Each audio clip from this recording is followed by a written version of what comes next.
Imagina que existe um livro tão antigo e poderoso que a própria igreja decidiu escondê-lo do mundo.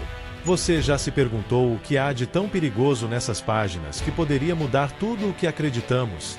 Hoje, vamos explorar o mistério por trás do livro dos Jubileus, o texto proibido que carrega segredos capazes de abalar a fé e a história como conhecemos. Mas cuidado! O que vamos revelar pode ser surpreendente, até assustador. Não saia daí, porque cada detalhe importa. E antes de começarmos, dá uma olhadinha se você já está inscrito no canal. Assim, você não perde os próximos vídeos desta série de profecias bíblicas de arrepiar. Imagine que você encontra um livro que parece ser mais antigo do que qualquer coisa que você já tenha visto. Ele está coberto de poeira, com as páginas amareladas e rasgadas, mas ainda assim, você sente que é algo precioso, algo que foi escondido ao longo dos anos. E se esse livro contivesse histórias e ensinamentos tão poderosos que, por algum motivo, foram considerados perigosos demais para o público? Este é o mistério por trás do livro dos Jubileus, um livro perdido da história bíblica que, há séculos, tem despertado a curiosidade de estudiosos, teólogos e pessoas comuns. O livro dos Jubileus, também conhecido como Pequeno Gênesis, é uma versão detalhada e ampliada de eventos que já conhecemos nas Escrituras, mas com muitas informações adicionais que nunca foram incluídas na Bíblia oficial. E é exatamente isso que torna este livro tão fascinante. Ele traz uma visão mais profunda de personagens bíblicos e eventos importantes, mas também levanta questões desconfortáveis e desafiadoras sobre a história que nos foi contada. Este livro começa logo no começo da criação, onde ele nos apresenta uma história mais rica e envolvente do que o Gênesis tradicional. Ele revela segredos sobre os primeiros dias do mundo, explicando o motivo de certas coisas terem acontecido da maneira como aconteceram.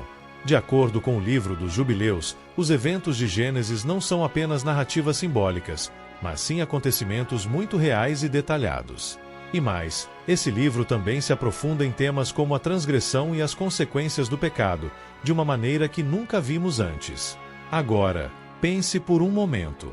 Se o livro dos Jubileus fosse publicado nos dias de hoje, o que ele poderia revelar? O que teria sido censurado ou escondido de nós ao longo dos séculos? Algumas pessoas acreditam que a razão pela qual o livro dos Jubileus foi retirado das escrituras oficiais da Bíblia tem a ver com o conteúdo revelador que ele traz. Pode parecer incrível, mas muitos estudiosos sugerem que a igreja primitiva decidiu não incluir esse livro porque ele traz detalhes que poderiam ir contra a visão oficial que a igreja estava tentando estabelecer. Ele oferece uma visão diferente de muitos eventos bíblicos, como a criação, o dilúvio, as vidas de Abraão, Noé e outros patriarcas, que não se alinham totalmente com os relatos tradicionais. Mas o mais intrigante de tudo é o fato de que, apesar de ter sido excluído da Bíblia, o livro dos Jubileus nunca desapareceu completamente. Ele ficou escondido por séculos, apenas para ser redescoberto mais tarde, causando ainda mais mistério. A história do livro dos Jubileus é cercada de fatos intrigantes. Acredita-se que ele tenha sido escrito por volta de 100 a.C. em algum lugar da região de Israel, por um autor anônimo. O autor ou autores que escreveram esse livro estavam tentando preservar e registrar uma versão detalhada das Escrituras, incluindo tradições orais que estavam sendo passadas de geração em geração. Mas, ao fazer isso, eles trazem informações extras, dados sobre genealogias, datas e detalhes que não estavam presentes nos outros livros sagrados. O próprio nome do livro, Jubileus, remete a um conceito importante na cultura judaica. O jubileu, como descrito na Bíblia, é um período de 50 anos em que tudo deveria ser restituído, ou seja, as dívidas seriam perdoadas e a terra voltaria para seus donos originais. No contexto do livro dos Jubileus, o nome faz referência à ideia de um renascimento, uma volta ao início de tudo, quando o mundo foi criado e tudo era novo. Ao longo do livro, é possível perceber uma intenção de retornar à pureza original da criação, como se o autor estivesse nos chamando de volta às origens de nossa fé, nos ensinando sobre os princípios de Deus e a ordem natural do mundo. O que realmente causa o maior fascínio, no entanto, são os elementos que o livro dos Jubileus traz que não estão presentes em outras versões da Bíblia. Por exemplo, a maneira como ele descreve a queda de Adão e Eva. A história é mais detalhada, mostrando que Adão não apenas pecou ao comer o fruto proibido, mas também foi ensinado diretamente por anjos sobre como viver na terra, e sua desobediência a Deus foi mais profunda do que imaginamos. Ele sabia mais do que qualquer outro ser humano na terra, mas mesmo assim escolheu desobedecer, alterando o curso da humanidade. Além disso, o livro dos Jubileus nos dá uma visão mais detalhada sobre os patriarcas, como Abraão, Isaque e Jacó. A obra nos mostra que Abraão foi profundamente influenciado por ensinamentos espirituais que não são mencionados nas narrativas tradicionais, como a importância do sacrifício, da lei de Deus e de como ele teve que lutar contra forças espirituais poderosas para cumprir o seu destino. O livro também nos revela como Noé e sua família foram escolhidos para sobreviver ao dilúvio não apenas por sua justiça, mas porque eles estavam em sintonia com uma visão mais ampla do plano divino, algo que nos é mostrado em detalhes, especialmente no que diz respeito às revelações que Noé recebeu diretamente dos anjos. Então, por que o livro dos Jubileus foi banido? A igreja primitiva, quando estava formando o cânon bíblico, parecia ter uma razão clara para excluir esse livro. Ele traz uma visão muito mais intensa sobre os anjos e sobre os primeiros seres humanos, algo que poderia ser interpretado como uma ameaça ao poder religioso da época. O livro descreve eventos espirituais de uma maneira muito mais direta, o que talvez tenha causado desconforto nos líderes da igreja, que buscavam manter um controle sobre o que as pessoas acreditavam e como elas entendiam a palavra de Deus. Mas o que podemos aprender com essa história? O livro dos Jubileus não foi apenas um texto proibido. Ele nos desafia a questionar o que sabemos sobre os primeiros tempos da Terra, sobre a história que nos foi contada, e talvez até sobre nossa própria fé. Ele não é um simples relato da criação ou da vida dos patriarcas, mas um convite para olharmos mais de perto os detalhes, as entrelinhas e o que realmente aconteceu quando o mundo começou a tomar forma. A história do livro dos Jubileus está longe de ser apenas uma curiosidade histórica. Ela é um convite para todos nós. Um convite para explorar mais profundamente nossa fé, para questionar as verdades que nos foram passadas e para buscar a verdade onde ela pode estar escondida. E isso nos leva a uma pergunta crucial: o que mais foi escondido de nós? Quais outros segredos estão esperando para serem revelados? Você já parou para pensar por que livros como o livro dos Jubileus foram considerados tão perigosos? Ou será que, no fundo, eles trazem algo que precisamos entender, algo que foi intencionalmente ignorado por séculos? Se você acha que essa história ainda tem muito a revelar, não saia daqui. O que vem a seguir pode mudar tudo o que você pensava saber sobre a Bíblia e sobre o próprio plano divino. Após a queda de Adão e Eva, a humanidade, de certa forma, seguiu um caminho de decadência moral. O pecado se espalhou de geração em geração, e os homens começaram a se afastar cada vez mais dos caminhos de Deus. As Escrituras nos mostram que Deus se entristeceu ao ver a maldade que dominava o mundo, e o que começou com a escolha de Adão e Eva culminou em um caos moral e espiritual tão grande que Deus decidiu destruir a humanidade, exceto um homem e sua família. Esse homem era Noé, e ele seria a chave para um novo começo. O livro dos Jubileus traz uma perspectiva interessante sobre o que levou a humanidade a esse ponto de destruição. O livro nos mostra que, desde o início, Deus não desejava que o pecado se espalhasse dessa forma. No entanto, com o passar do tempo, os filhos de Adão, especialmente os descendentes de Caim, começaram a se desviar dos ensinamentos originais e passaram a viver de maneira corrupta, não apenas em suas ações, mas em seus corações. O pecado se tornou uma força poderosa que dominava as pessoas, levando-as a se afastarem de Deus e a se entregarem à violência e à idolatria. O livro dos Jubileus destaca que a corrupção moral não era apenas algo visível em ações externas, mas também em corações e mentes. Em um trecho do livro, vemos que as pessoas estavam se entregando ao pecado de uma maneira tão profunda que começaram a afastar-se totalmente da verdade de Deus. A perversão da humanidade foi tamanha que até os anjos caídos, como os mencionados em Gênesis, começaram a descer à terra e se misturar com os seres humanos, gerando uma raça de gigantes que contribuíam ainda mais para o caos na terra. Esses gigantes, conhecidos como os Nefilins, se tornaram uma força de destruição, dominando e oprimindo as pessoas. Diante de todo esse mal, Deus decidiu agir. Mas, em meio à corrupção generalizada, havia um homem justo e fiel, Noé. O livro dos Jubileus nos revela que Noé não foi apenas um homem bom, mas alguém que, por gerações, havia seguido com fidelidade os caminhos de Deus.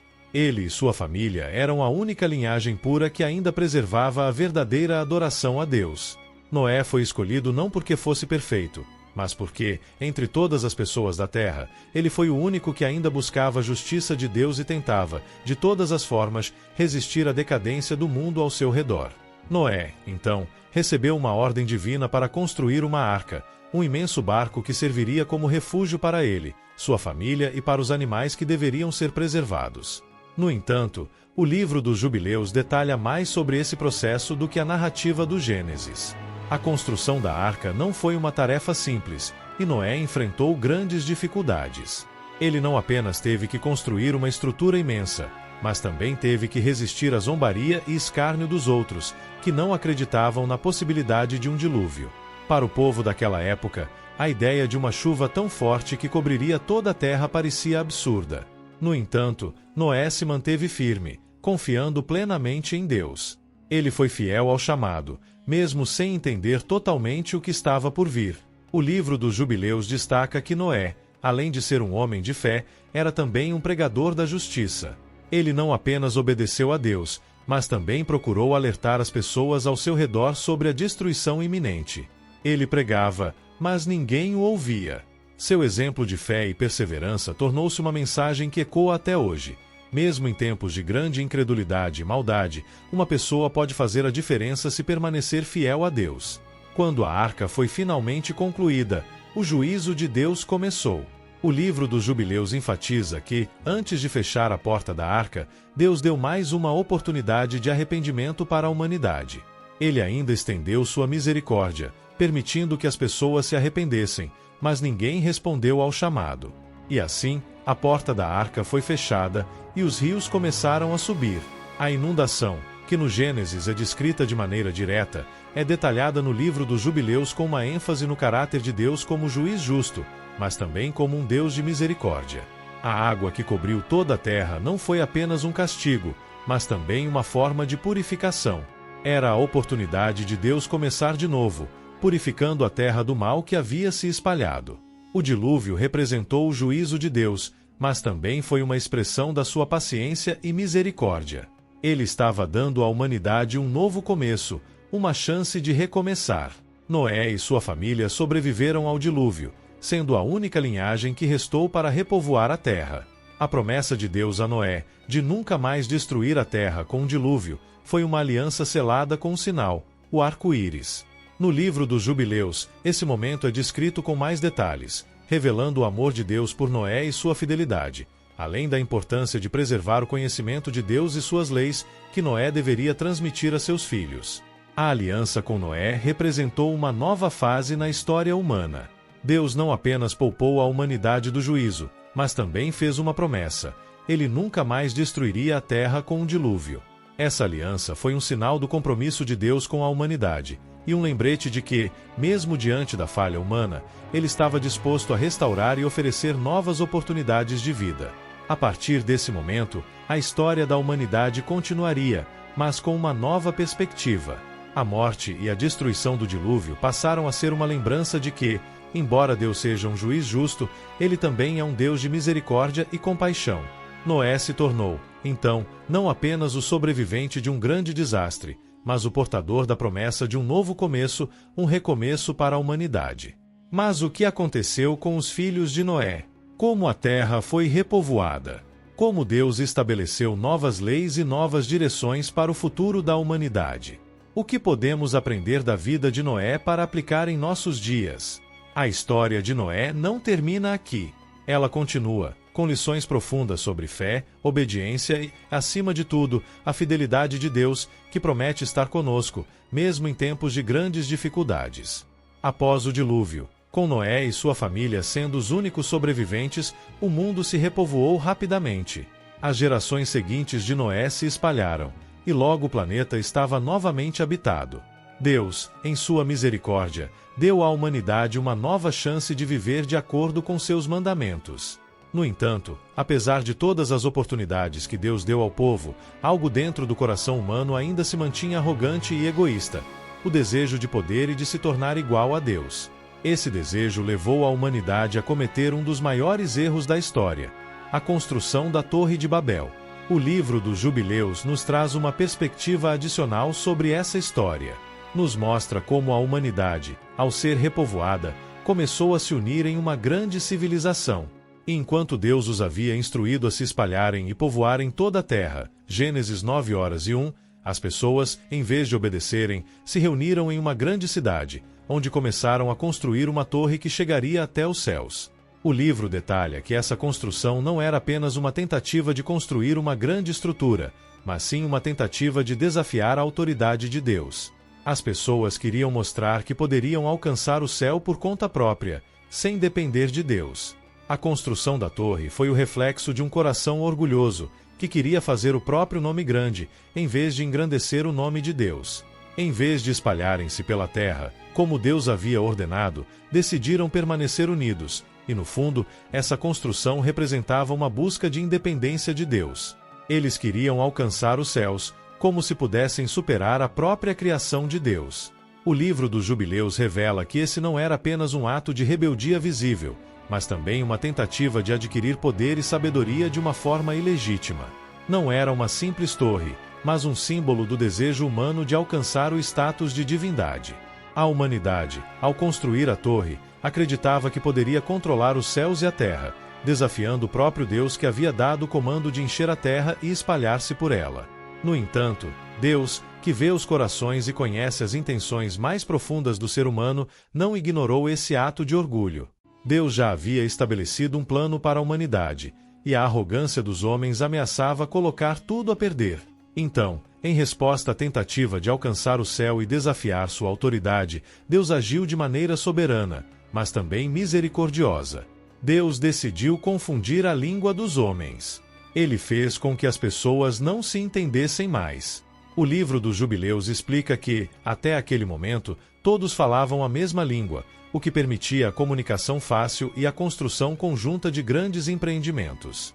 Mas, com a intervenção divina, a comunicação se tornou impossível. De repente, um homem não podia mais falar com seu irmão, e as pessoas começaram a se dispersar pela terra, sem entenderem mais uns aos outros. Aquilo que começou como uma tentativa de alcançar o céu acabou levando ao caos, e a grande torre, que simbolizava o orgulho humano, foi abandonada e nunca completada. Este evento, a construção da Torre de Babel, representa uma das primeiras grandes lições sobre o orgulho humano e os limites daquilo que podemos alcançar por nossas próprias forças. A tentativa de desafiar Deus e fazer um nome grande para si mesmo resultou em confusão, separação e desordem. A grande torre, que era símbolo de unidade e poder humano, se tornou um monumento ao fracasso da humanidade em tentar tomar o lugar de Deus. O livro dos Jubileus detalha como esse evento não foi um simples ato de Deus para punir a humanidade, mas sim uma ação que visava restaurar a ordem. O orgulho humano, como vimos na história de Adão e Eva, sempre leva a consequências destrutivas.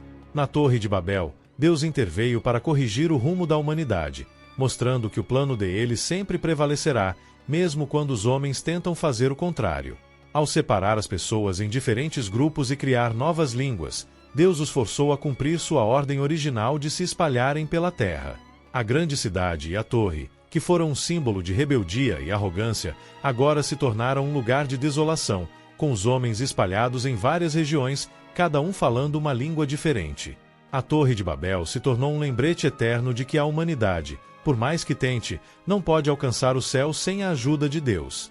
O livro dos Jubileus também nos oferece um olhar mais profundo sobre a natureza humana. Ele mostra como a tendência ao orgulho e ao desejo de poder se estende por toda a história, e como muitas vezes tentamos alcançar grandes coisas por nossos próprios méritos, sem reconhecer a soberania de Deus. A história da Torre de Babel é um alerta contra o orgulho e uma chamada para a humildade diante de Deus. Com a dispersão das pessoas e a confusão das línguas, Deus não apenas puniu, mas também deu à humanidade uma nova oportunidade de recomeçar. Deus não desistiu da humanidade. Ele simplesmente impôs limites para o orgulho humano, a fim de restaurar a ordem e permitir que a sua vontade se cumprisse. A lição que podemos tirar desse evento é clara. Não podemos alcançar a verdadeira grandeza sem a ajuda de Deus, e nossas tentativas de viver de forma independente dele só nos levarão ao caos. Mas o que aconteceu com as pessoas que foram espalhadas pela terra? Como essas novas nações se desenvolveram? E o que isso significou para o futuro da humanidade e para o plano de Deus para o mundo? Tudo isso será revelado conforme seguimos a história, com mais acontecimentos extraordinários que moldaram o destino da humanidade. Após a confusão das línguas e a dispersão das pessoas, a história da humanidade seguiu seu curso, mas Deus não deixou de cumprir seus planos. Ele sabia que, para restaurar a sua ordem no mundo, precisava de um homem que fosse fiel, um homem disposto a confiar plenamente em ele. Esse homem seria Abraão, que se tornaria o pai de uma grande nação, da qual viria uma promessa ainda maior para toda a humanidade. O livro dos Jubileus revela o contexto histórico de Abraão e nos mostra detalhes interessantes sobre sua vida que não encontramos diretamente em Gênesis. Antes de Deus chamá-lo para uma missão tão grandiosa, Abraão não era um homem comum, mas alguém que já tinha uma compreensão do que era viver de acordo com os princípios divinos. Ele nasceu em Ur, uma antiga cidade que, na época, estava repleta de idolatria e práticas pagãs. Mas, apesar disso, Abraão, ou na época, Abrão, como era conhecido, se destacou por sua busca espiritual. O livro dos Jubileus nos conta que Abraão foi criado em um ambiente idólatra, onde seus pais e a maioria da população adoravam deuses falsos, como os deuses da Babilônia. No entanto, Abraão, ainda jovem, começou a questionar a verdade das divindades que sua família e os outros ao seu redor adoravam. A história é fascinante, pois no livro, Abraão, ao observar o sol, a lua e as estrelas, refletia sobre como tudo no universo apontava para a grandeza de um único Criador. Ele não sabia o nome de Deus, mas sentia uma profunda conexão com algo maior que ele mesmo. O livro dos Jubileus explica que Deus, em sua soberania, começou a revelar-se a Abraão de uma maneira única, mostrando-lhe que ele era o único verdadeiro Deus. Abraão, então, foi gradualmente tirado da idolatria e começou a entender que havia um Deus superior, aquele que criou o céu e a terra, e que tudo o que existia era obra de suas mãos. Deus, ao ver a fé sincera de Abraão, decidiu chamá-lo para um grande propósito: ser o pai de uma nação que, através de sua descendência, abençoaria todas as famílias da terra. Essa promessa não foi apenas uma bênção pessoal para Abraão, mas também uma promessa que tinha um impacto eterno. Deus disse a Abraão que ele se tornaria o pai de uma grande nação, que seria mais numerosa do que as estrelas do céu e a areia do mar. Esse seria o início do povo de Israel, uma nação que, mais tarde, seria usada por Deus para revelar o seu plano de salvação para toda a humanidade. Deus fez uma aliança com Abraão, prometendo-lhe que sua descendência herdaria uma terra maravilhosa, a terra de Canaã, que se tornaria a terra prometida. O livro dos Jubileus amplia essa promessa, detalhando como Abraão, apesar das dificuldades e das provas em sua vida, sempre confiou em Deus. Ele era um homem de fé, alguém que, ao ser chamado, não hesitou em seguir a direção de Deus, mesmo quando não sabia exatamente o que o futuro lhe reservava. O chamado de Abraão foi um momento crucial na história da Bíblia, pois, a partir dele, Deus estabeleceu um plano de salvação para o mundo. Abraão, sem saber, estava prestes a iniciar uma jornada que não apenas mudaria sua vida, mas a vida de bilhões de pessoas ao longo dos séculos. O fato de Deus ter escolhido Abraão não porque ele fosse perfeito, mas porque ele demonstrava uma fé inabalável, é um exemplo de como Deus vê o coração humano e como ele escolhe os mais improváveis para cumprir seus planos grandiosos. Em um momento da história, Abraão teve uma experiência que testaria sua fé de maneira profunda. Deus pediu-lhe para sacrificar seu único filho, Isaque, como um holocausto. O livro dos Jubileus oferece mais detalhes sobre este episódio. Ele revela que Abraão, mesmo com o coração apertado, obedeceu a Deus sem questionar. A história é dramática. Abraão, levando seu filho Isaque ao altar, estava pronto para seguir a instrução divina, confiando que Deus tinha um plano maior. O livro dos Jubileus nos lembra que, antes de Abraão sacrificar seu filho, Deus o impediu e ofereceu um cordeiro em lugar de Isaque. Esse ato de fé foi fundamental para o estabelecimento da aliança com Deus e para a confirmação de que a promessa de Abraão seria cumprida. Essa aliança com Abraão não foi apenas sobre a promessa de uma grande nação, mas também sobre a promessa de que, através da sua linhagem, todos os povos seriam abençoados.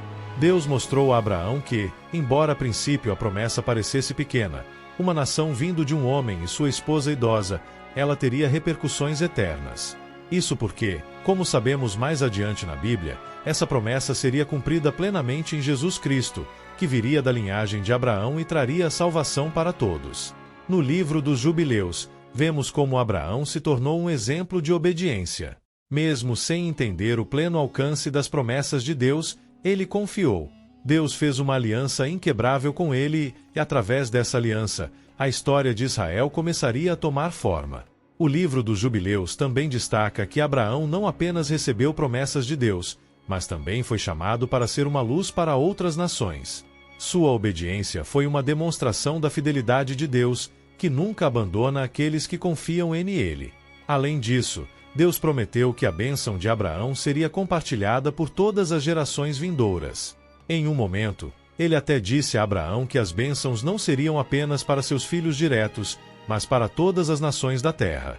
Através de Abraão, Deus estava começando a escrever um plano divino de salvação que se estenderia por séculos e alcançaria todos os cantos do mundo. Ao olhar para a história de Abraão e as promessas que Deus fez a ele, podemos ver que o chamado de Deus nunca é apenas sobre uma única pessoa ou uma única geração. O plano divino é sempre maior do que imaginamos, e as escolhas de fé de uma pessoa podem mudar o destino de muitas vidas. No caso de Abraão, sua fé e obediência a Deus abriram o caminho para a salvação de toda a humanidade. O que é impressionante no caso de Abraão é que ele não recebeu uma explicação completa sobre como a promessa de Deus se cumpriria. Ele apenas seguiu o chamado de Deus com confiança, e foi essa confiança que tornou Abraão o pai da fé. A história de Abraão é um lembrete de que, mesmo sem ver o fim do caminho, quando confiamos em Deus, ele sempre cumpre suas promessas de maneira perfeita. Mas o que viria a seguir? O que aconteceu com a descendência de Abraão e como essa promessa se concretizou na história de Israel? E como, em última instância, a promessa feita a Abraão se cumpre em Cristo, a maior bênção para todas as nações? A resposta a essas perguntas está à medida que a história de Abraão continua e o futuro de Israel se revela diante dos nossos olhos. Após a promessa de Deus a Abraão, que lhe garantiu uma grande descendência, a história segue com eventos que continuaram a cumprir a aliança que Deus fez com o patriarca. A primeira parte da promessa se cumpriu com o nascimento de Isaque, o filho milagroso de Abraão e Sara, em uma idade avançada. Mas o cumprimento dessa promessa não terminou com Isaque. Na verdade, ela deu início a uma série de eventos que levariam à formação de uma grande nação. Israel, uma nação escolhida por Deus, que passaria por muitas provas e dificuldades, mas que nunca seria esquecida por Deus. Isaque era a personificação da promessa de Deus a Abraão. Seu nascimento, aos 100 anos de idade de Abraão, era um milagre, algo que ninguém poderia imaginar. Quando Deus pediu a Abraão que sacrificasse seu filho, Isaque, como uma prova de sua fé, o patriarca demonstrou uma obediência inabalável. Ele não apenas confiava em Deus, mas sabia que, por trás de qualquer pedido divino, havia um propósito maior. Felizmente, Deus providenciou um cordeiro para ser sacrificado no lugar de Isaque, e essa experiência se tornou um marco de fé, tanto para Abraão quanto para a história do povo de Israel. A vida de Isaque é essencial para entender como a promessa de Deus se desenrolou. Ele não apenas continuou a linhagem de Abraão, mas também recebeu uma promessa direta de Deus: eu farei com que a tua descendência seja como as estrelas do céu. Gênesis 26:4. Isaque casou-se com Rebeca, e Deus abençoou o casal com 2 filhos, Esaú e Jacó. Esses filhos representariam a continuidade da promessa divina, mas o que ocorreu a seguir foi nada menos que surpreendente. Jacó, o segundo filho de Isaque, foi quem, de fato, herdou a bênção de Abraão, mas de maneira inesperada. Jacó, ao contrário de seu irmão Esaú, não possuía a aparência robusta ou a natureza impulsiva de um líder. No entanto, o livro dos Jubileus oferece uma perspectiva interessante sobre a vida de Jacó. Embora ele tivesse um começo complicado, marcado por enganos, como quando ele enganou seu irmão Esaú para roubar sua primogenitura, Jacó teve uma experiência transformadora com Deus. Ele teve um sonho, em que viu uma escada chegando até o céu, com anjos subindo e descendo por ela. Deus, naquele momento, reafirmou a promessa feita a Abraão e Isaque: eu sou o Senhor, o Deus de Abraão e de Isaque. A terra em que você está deitado, darei a você e à sua descendência. Gênesis 28, 13 e 14. Essa visão foi fundamental para a mudança de vida de Jacó. A partir desse momento, Ele entendeu que, embora suas ações passadas tivessem sido questionáveis, Deus tinha um propósito para ele e sua descendência. O livro dos Jubileus também menciona como Jacó, durante sua jornada, teve que aprender sobre humildade, perdão e fé. Ele lutou com um anjo, e durante essa luta, seu nome foi mudado de Jacó para Israel, um nome que significava aquele que luta com Deus. Esse foi um momento simbólico para o povo de Israel, pois, ao longo da história, o povo de Deus também seria conhecido por sua luta com a fé, enfrentando dificuldades, mas nunca desistindo da promessa divina. Jacó teve 12 filhos, e cada um deles se tornaria o patriarca de uma das 12 tribos de Israel. Esse evento é de extrema importância, porque essas tribos formariam a base de todo o povo de Israel, uma nação que, mais tarde, seria conhecida por sua relação especial com Deus como seu povo escolhido. As tribos foram formadas a partir de filhos que Jacó teve com suas esposas, Leá e Raquel, e suas concubinas, Bilha e Zilpa. Cada filho teve um papel crucial na formação do futuro de Israel. A história de José, um dos filhos de Jacó, é particularmente fascinante e merece destaque. José, o filho favorito de Jacó, foi invejado por seus irmãos, que o venderam como escravo. No entanto, Deus estava com José, e ele foi levado ao Egito, onde passou por muitas adversidades antes de se tornar o segundo homem mais poderoso do Egito, ao lado do faraó.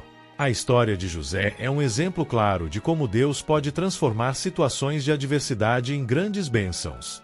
A experiência de José foi uma parte crucial do plano de Deus, pois, quando uma grande fome atingiu a terra, José foi capaz de salvar sua família e muitas outras pessoas da morte.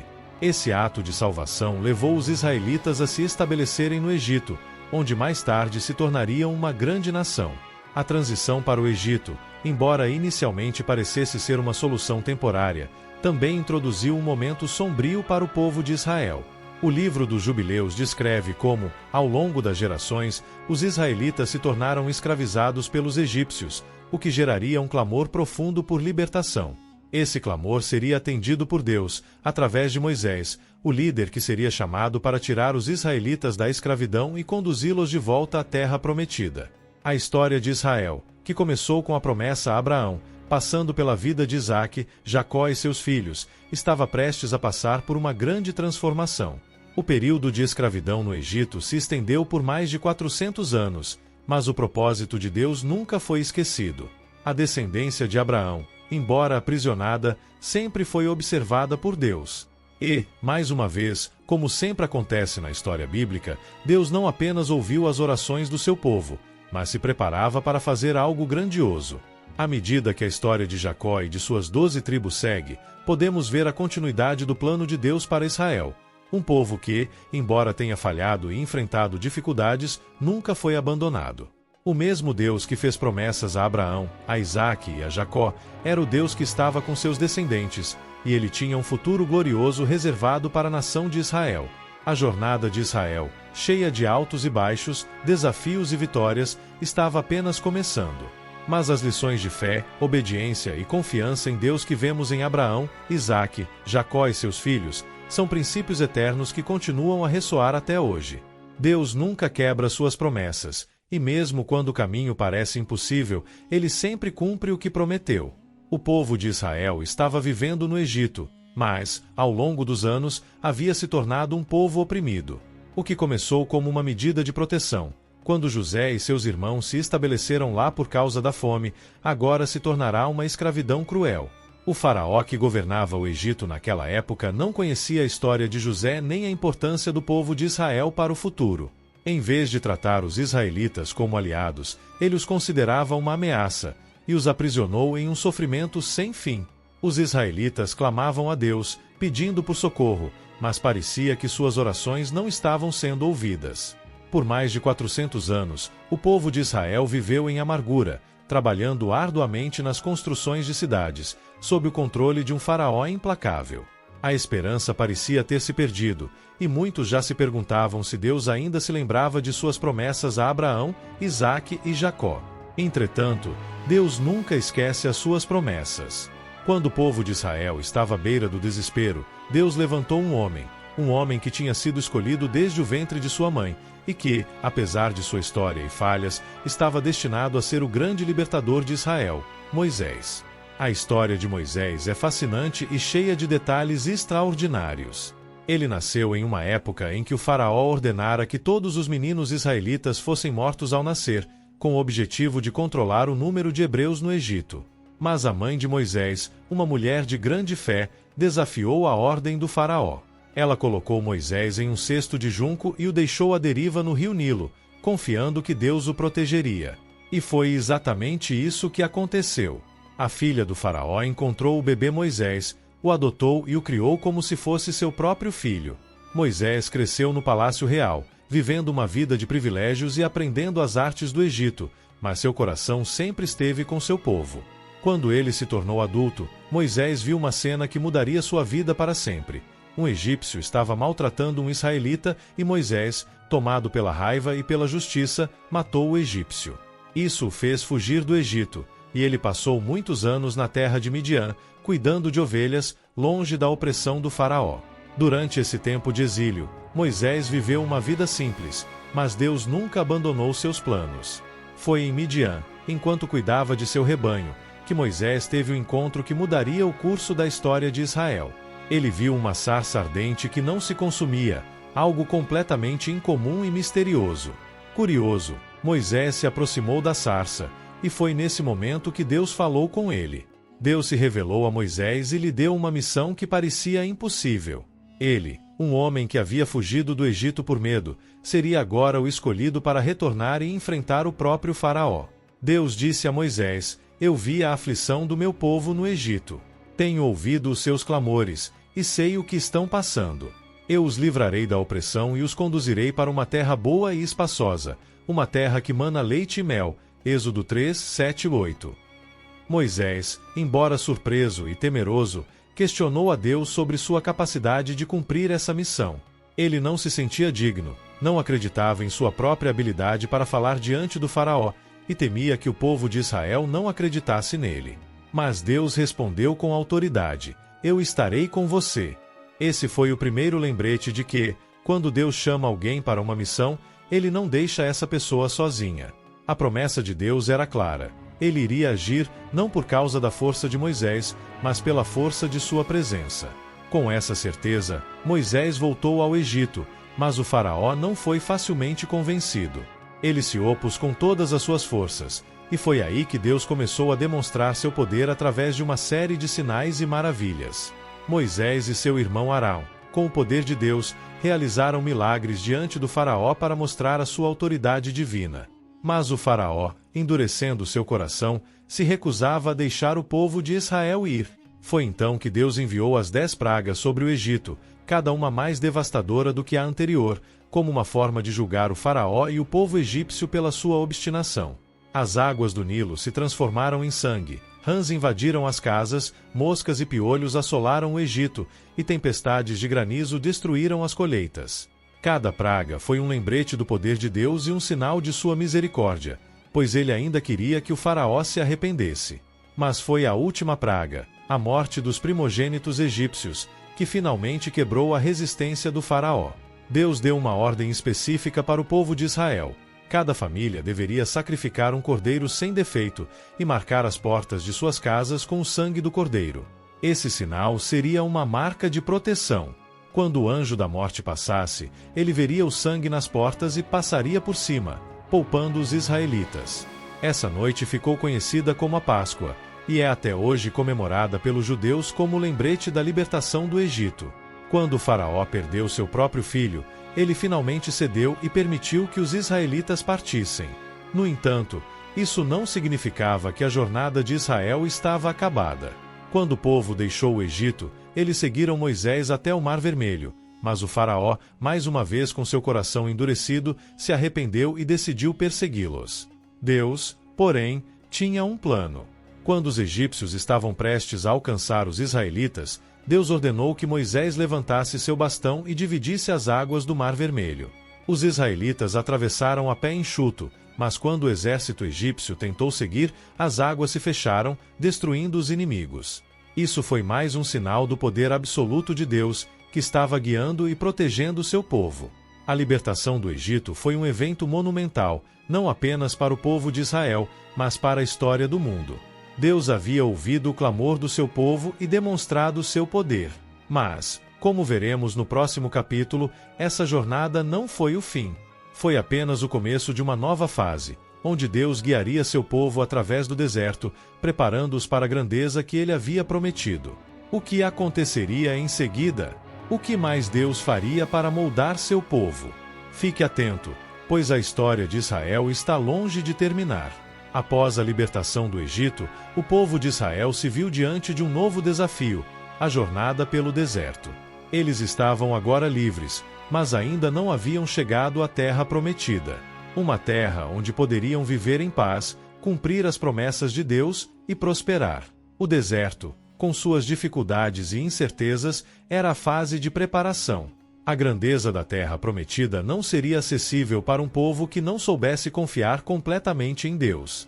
Eles precisavam aprender a viver de acordo com os princípios de Deus, a depender de sua direção e providência.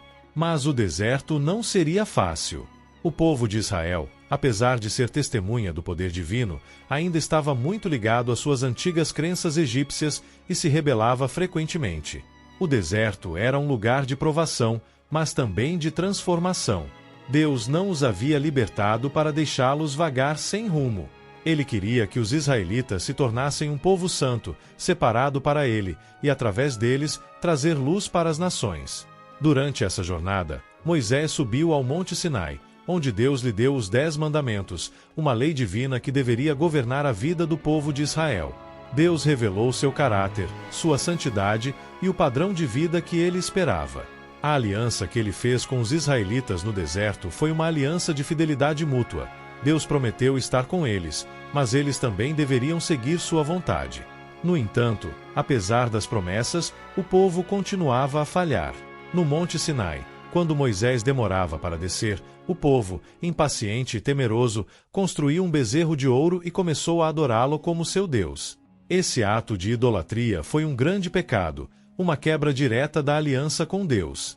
Moisés, ao descer do monte e ver o que o povo havia feito, ficou profundamente indignado.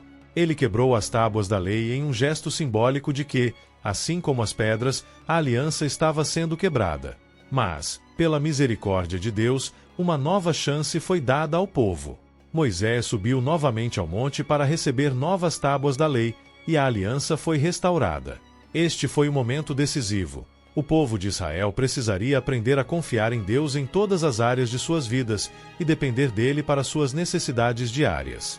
Deus proveu maná do céu para alimentá-los, água da rocha para saciar a sede, e uma nuvem durante o dia e fogo à noite para guiá-los. Ele não os deixou sozinhos em momento algum. A nuvem e o fogo eram sinais visíveis de que Deus estava com eles. A jornada, no entanto, não seria breve. O deserto, com todas as suas dificuldades, durou 40 anos. Durante todo esse tempo, o povo de Israel teve que aprender a confiar completamente em Deus, especialmente quando enfrentam perigos e desafios. Eles viram Deus abrir o Mar Vermelho, mas também experimentaram suas correções quando desobedeciam. Cada dia no deserto era um teste de fé.